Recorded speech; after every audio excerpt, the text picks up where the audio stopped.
His friend tells him, just have this voice in your head that says Silencio Bruno, because Bruno... Silencio Bruno! What's up, guys? Welcome back to another episode of our carcast. Yeah, welcome back. Today we are in Bel-Air. A carcast is what we do when we let you see where we're driving while you hear us talk about whatever we're having to talk about. Kind of like a podcast, you could say, right? Yeah, kind of like a podcast. Kind of like a podcast. I'm Barry, this is Sanat. Welcome back to the new viewers out there. Or welcome back to the people who are coming back, and hello for the first time for all the newcomers. There is no Coco today because we've been out and about all day. You know, she's at home, cat, so no Coco today. Yeah. So yeah, we're out here in Bel-Air. I'm sure you guys have heard of it. You know, Fresh Prince of Bel-Air. Yeah, this is where Will Smith got shipped off to from West Philadelphia. From West Philadelphia. Born and raised. And I actually hardly really come out here.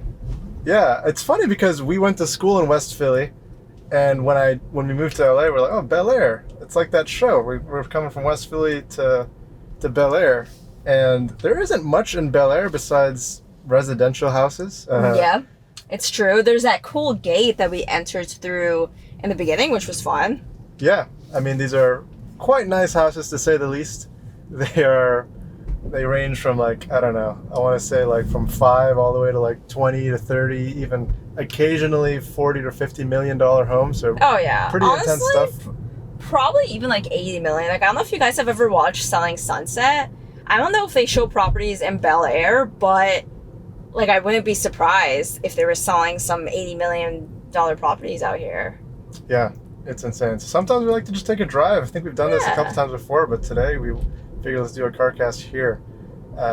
There's no sidewalks, which is funny because we like to go walking in neighborhoods quite a bit. That's something we do a lot. We go around neighborhoods in LA and just walk around, go do some sightseeing, house seeing. Oh yeah. But you can't really do that in Bel-Air because, as you'll see here, there are no sidewalks. They like to keep it quite sidewalks. clean. Look at this insane house right here. Not pedestrian friendly. Oh yeah, they don't want us plebeians just lounging, walking around. But they keep the gates open, so we're welcome to come inside. Yeah, for sure. You can enjoy the nice views with these bluffs, nice high cliffs, and winding roads. Yes, sir. And you know what's crazy, guys? You know what Barry did recently? What did I do recently? Barry woke up at 5 in the morning. Oh yeah, that's true. And you know when you wake up in the middle of the night and you're like, let me just sit around and try to go back to sleep, that sort of thing? No, he got up and he decided that he was going to go on the run. Yeah. At 5 a.m. on a Saturday. Yeah, that was wild. I mean, there was just one night where I woke up, I needed to pee, and then I was thinking about going back to bed, but I said, you know what? I've always wanted to be that kind of guy who wakes up really early and gets his day started. And okay, I'll have some spells in my period, some phases in my life where I will do that, but it's been hard to keep it active. So this one day, this past week, I got up and went on a run.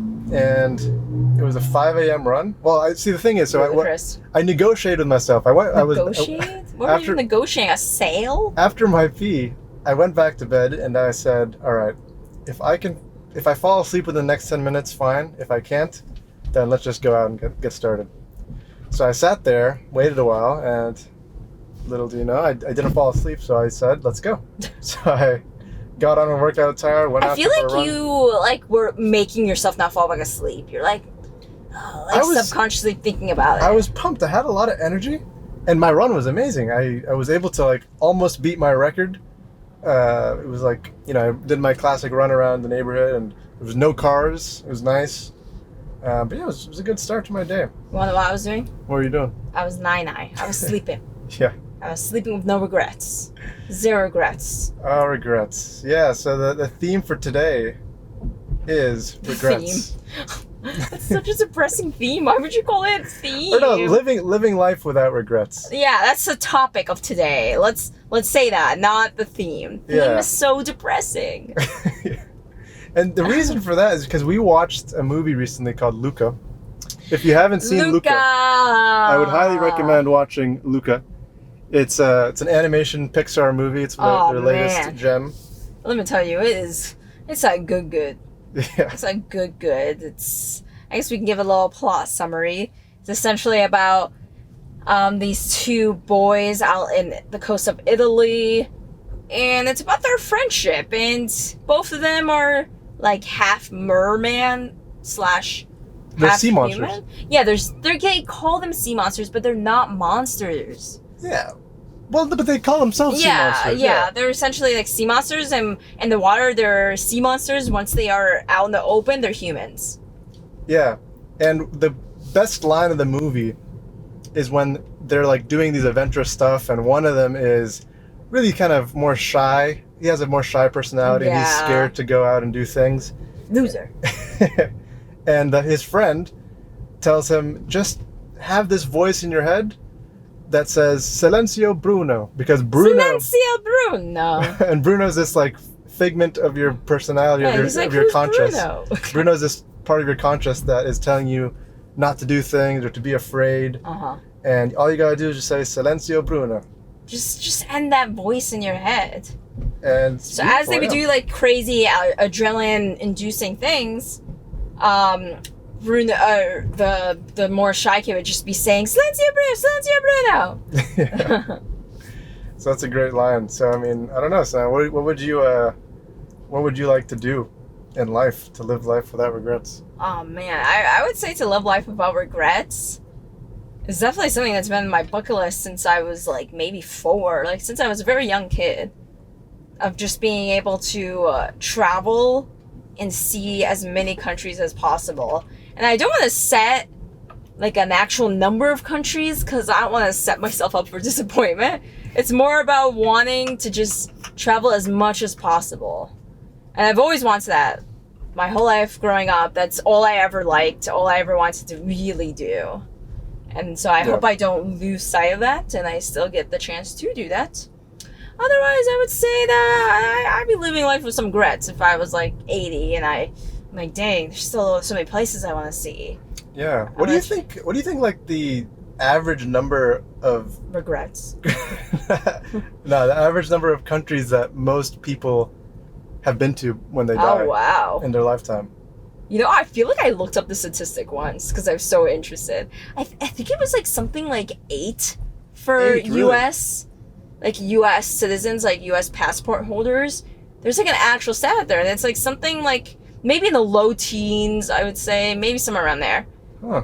Yeah, it's actually not a lot. Like, a lot of people don't like to travel, which, you know, is surprising, but some people just like the comfort of their home, which I get.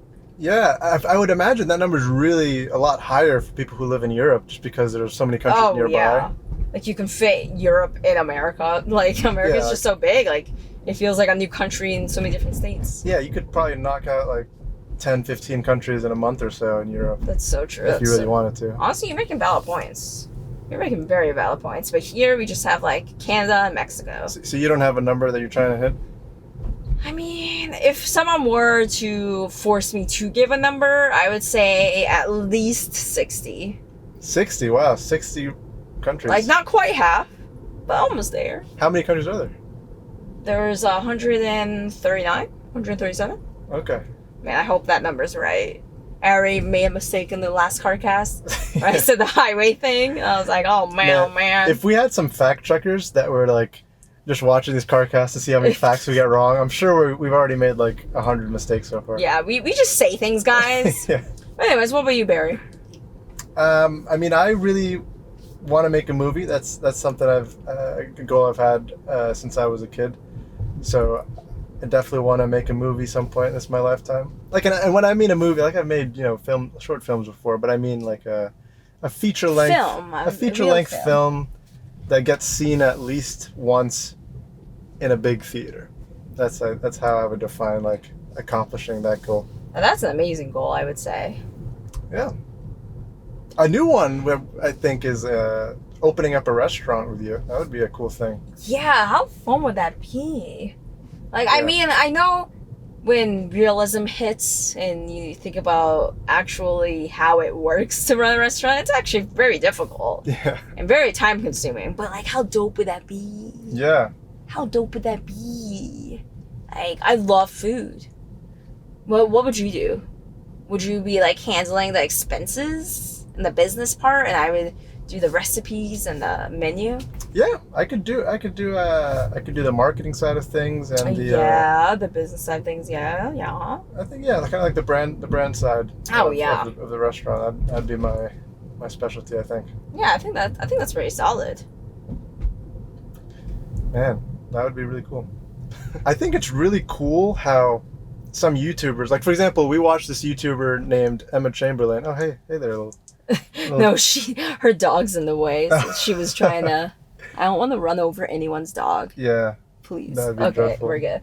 But yeah, anyways, Emma Chamberlain is this YouTuber that we watch. She's like this girl who makes vlogs and stuff, and she opened up her own coffee line. Like she opened up a coffee line. No, she started her own coffee brand. Yeah. And I think that's cool. And I think the cool one for us would be like, starting our own restaurant. Yeah. Today, I mean, we were thinking about this because today there was sort of this pop-up food truck out in West Hollywood. Yeah. That was like Emma Chamberlain partnered with Craig's, like this vegan ice cream store. And how did that go? Yeah, we were like thinking, hey, let's stop by because I like coffee. I've always wanted to try her coffee line, see what that's like. But we showed up, and like maybe like a block and a half from the location of the food truck, I just see a huge line, and I'm like, there's no way that is a line for the food truck. Like, there's no way. Like, Hoost? No. I refuse to believe it. And then when we got to the food truck and I realized that the lines connect, that is the line, I said, holy crap. What? So, like, we changed our minds real quick. We decided to just go to the gelato shop that was around the corner. Yeah. And get some gelato. The turning point was when, I mean, first of all, so this line was from here to all the way over there. And we got in line and said, oh, maybe it's going to move fast. Yeah, we did a 5-minute timer. But then this lady came back. I guess she walked to the front of the line and then came back. And she was like talking to the friend that she was with. And she was like, oh yeah, I went to the front of the line and the person at the front said they were waiting in line since 12:30. And it was 2:45 p.m. So they were waiting in line for like over 2 hours. I can't comprehend. Like, they had iced gelato and coffee. Yeah, how, like, what is the, like, disconnection? What is the issue here? Like, why? I mean, the line was huge and there was one person working the stand. It was ridiculous. But, like, it's so quick to serve ice cream and coffee. Just, like, maybe I don't know. But, like, what? I was so confused. And, like, the dedication, like, it's not like Emma Chamberlain was there. Although she posted in her story saying that she would stop by, which is what I think got that line to be that huge, but she wasn't there. So like, imagine just waiting in line so long for just like coffee and gelato. Well, vegan gelato. And after our vegan week, it's not that amazing. I don't get people who stand in lines for that long. I understand standing in line. I've stood in line for some crazy things. What's the longest line you stood in line for? One time, okay, so let me tell you something. I love roller coasters.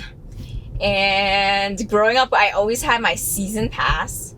And I always was going to Six Flags and Great Escape out in upstate New York. Like, I was out there. And one of the most popular rides growing up at the time was the King's of Ka in New Jersey Six Flags. It was known as the fastest and tallest roller coaster at the time. That's what it used to be like, but I don't think that's true anymore. But when that roller coaster like first opened, I waited in line for it for 3.5 hours. Wow. And was it worth it? Let me tell you, 3.5 hours for a roller coaster ride that lasted about 20 seconds. Oh man. 20 seconds. But it reached amazing speeds. I went very high. It was very fun. It was a good time. However, looking back, I'm like, that was a long time to wait in line for a roller coaster. So I think that was the longest I've waited in line for something that was not worth it. Yeah. There have been other times, like when we went to Austin, Texas, we waited in line for 3 hours for Frankie's barbecue. Oh, Franklin's. Franklin's. That's true. I did. That was one line that I waited in line for. It was like 3.5 hours. Yeah, that's what I said. Oh, you said 3.5 hours? Yeah, right? Same, whatever it is. But that's another thing where I was like, was it worth it? I would say it's worth it. That like brisket, that was some good brisket. But like, was it worth it? Cause like it was like humid. It was so humid. That's true. And we were just like sitting there sweating to our bones. But now you can say that you've experienced the best brisket in Texas. That's true. Like that's true. That's priceless right there. That's true. That's a fact. Versus like randomly getting like Emma Chamberlain's coffee and some random place's ice cream. Yeah. That's not like worth the 3-hour wait. Mm-hmm. But yeah, I think there's some certain situations where waiting line's fine. Barry hates them. Just I find it hard to rationalize wasting time like that. Well, what's worth waiting in line for? So you said the barbecue was worth it. What else would be worth it? The things that you really would like have a lasting experience that would go beyond just like a few moments. Would you wait in line for 5 hours to get free front row seats to John Mayer? How long? 5 hours. Like you're guaranteed to get it for free if you sit there waiting for 5 hours. To be honest, I'm not a big concert guy, so I'd say no. Okay, what about... I'm trying to think of other things I've waited in line for. Also, this house is insane too. Huge. Yeah. Just huge property. I remember back when Black Friday, like in-person Black Friday was a big thing. Any Black Friday thing I would not wait in line for. That's not me. Yeah, people would be waiting in line forever. They would be camping out at Best Buy to get like whatever piece of technology was popping at the time. And I didn't think that was worth waiting in line for, TBH. Look, time is the most valuable resource in the planet. True. And you can't it's the one thing that you can't like buy. You can't buy time. Facts. And you have a lot of responsibility when you choose to wait in line. Like you're like voluntarily saying, I'm gonna let go of this resource for something. And if that something is not a great something, then I don't think it's worth it. So Okay. there's a few things I think that's that I would wait wise. too long for. That's wise, I would say. That's pretty fair. I agree with your analysis. And I don't want to end up later in my life. I don't want to end up later in my life where it's like, oh, I regret waiting in line for all this kind of stuff. So, I regret spending about, a total of like 7 days worth of hours spent waiting in line. anytime it's like, oh, do you want to wait in line for this new brunch spot? I'm like, Silencio Bruno. Silencio Bruno! No way. I don't think that's what Silencio Bruno means. It doesn't mean no. That's probably not the right context for it. Yeah, no. No, Silencio... No. Yeah. Well, ladies and gentlemen, if you take away one thing, try to live life without regrets. Say Silencio Facts. Bruno. And with that, I think we come to a close here. We've traveled quite a bit of Bel-Air. Saw some crazy homes. Yeah, a lot of nice houses. Some of them you can't see because of the hedges. All the hedges. Yeah, I get it. They want some privacy. They're like, I did not spend $20 million for people to look at me. All right, guys. Well, we'll see you next time. Thanks for watching. Peace and love as always. And until the next episode.